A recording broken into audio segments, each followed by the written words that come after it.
আন্দামানে আমরা মার্চ মাসে গিয়েছিলাম। মার্চ মাসে ওয়েদার আমরা খুব ভালো পেয়েছি।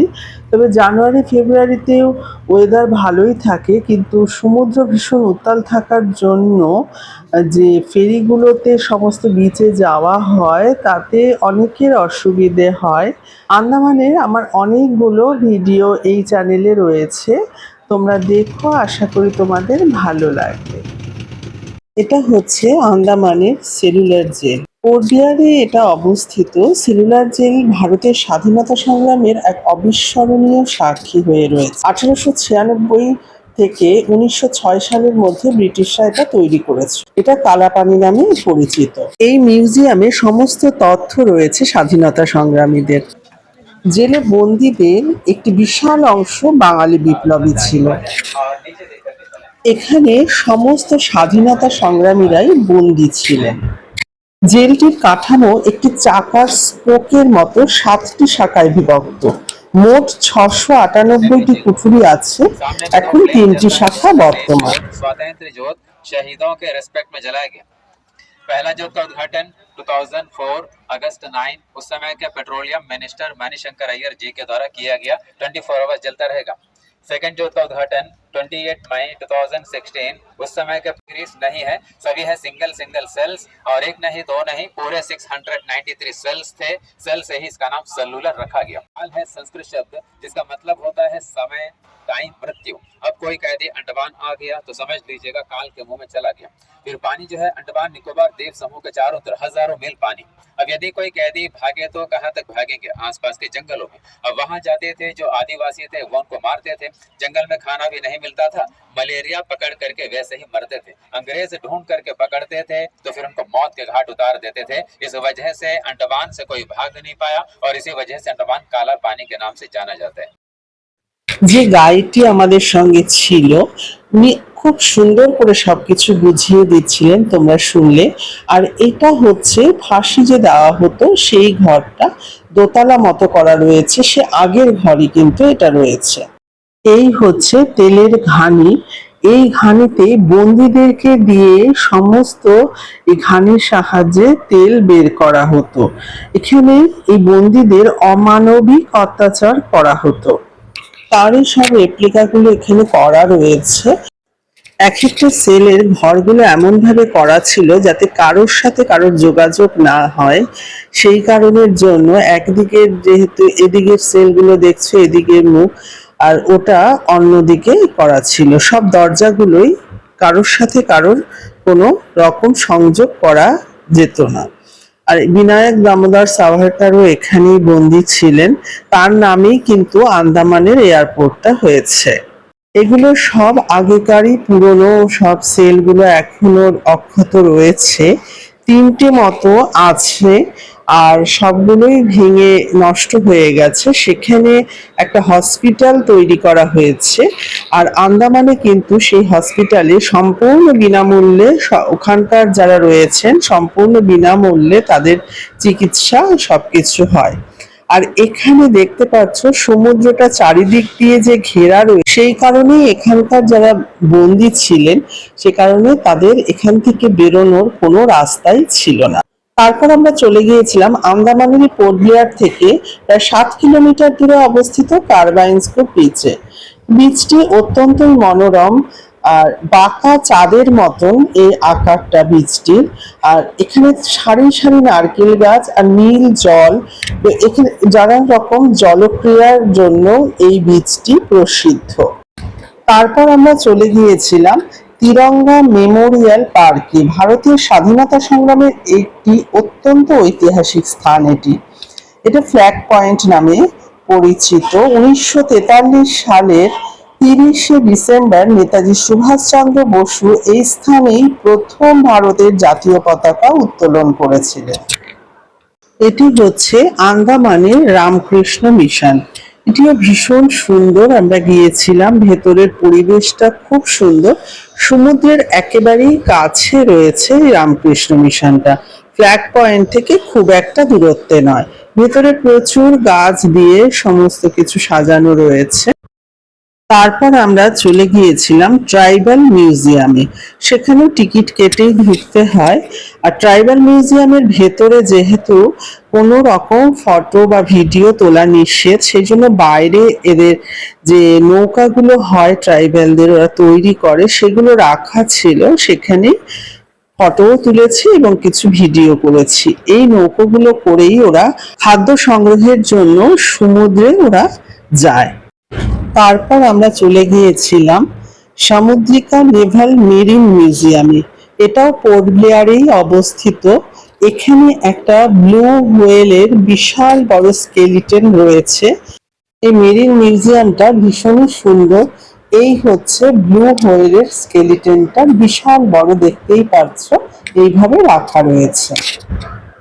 এখানে এই মিউজিয়ামটার মধ্যে রয়েছে সমস্ত জাহাজ এবং প্লেন যেগুলো যুদ্ধের জন্য ব্যবহার করা হতো, সেগুলোকে রেপ্লিকা মতো করে ছোট ছোট সব এখানে সাজানো রয়েছে।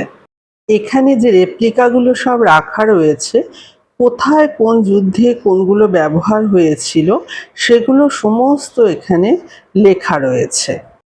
এই মেরিন মিউজিয়ামে ৫টা মতো ঘর ছিল। তার মধ্যে একটি ঘর ছিল অ্যাকোরিয়ামে।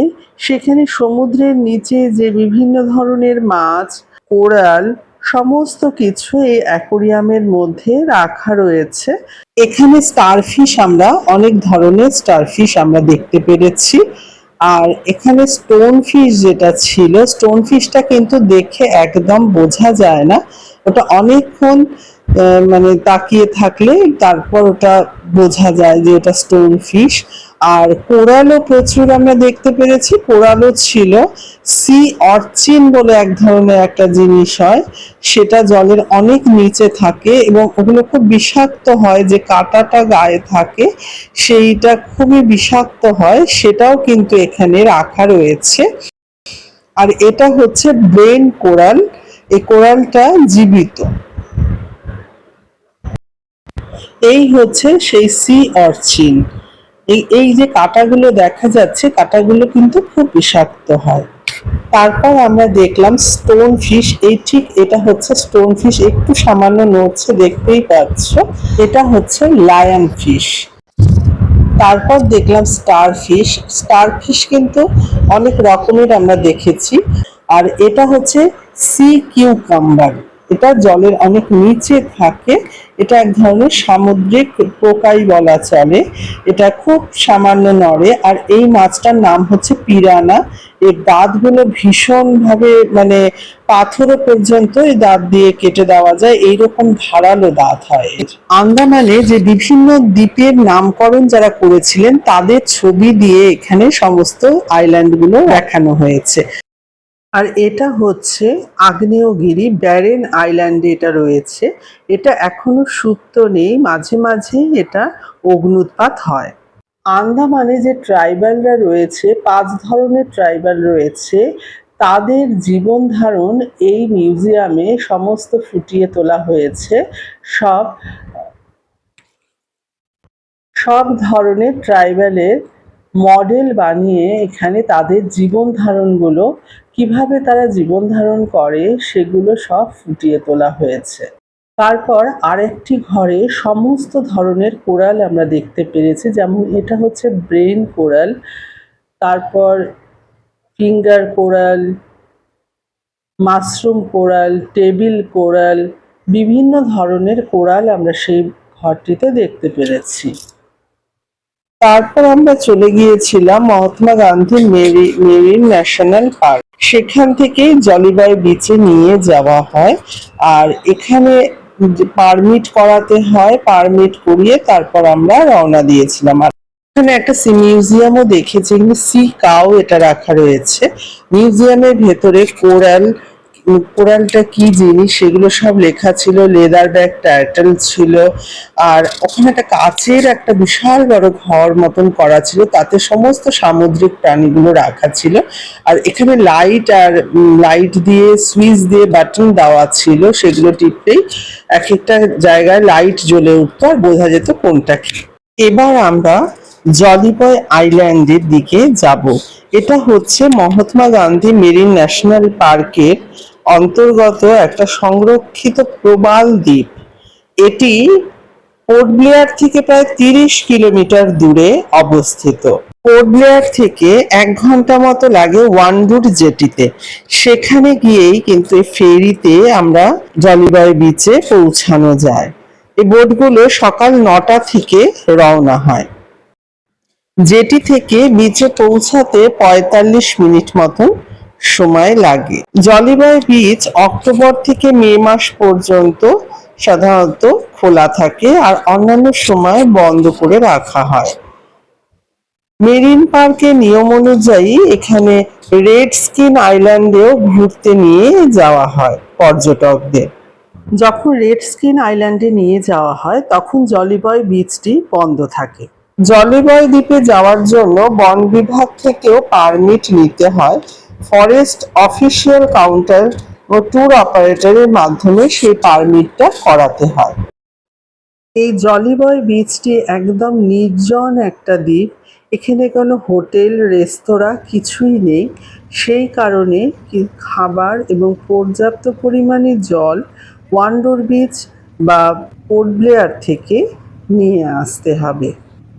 এই জলিবয় বিচ অক্টোবর থেকে মে মাস পর্যন্ত খোলা থাকে, তারপর এটা বন্ধ করে রাখা হয়।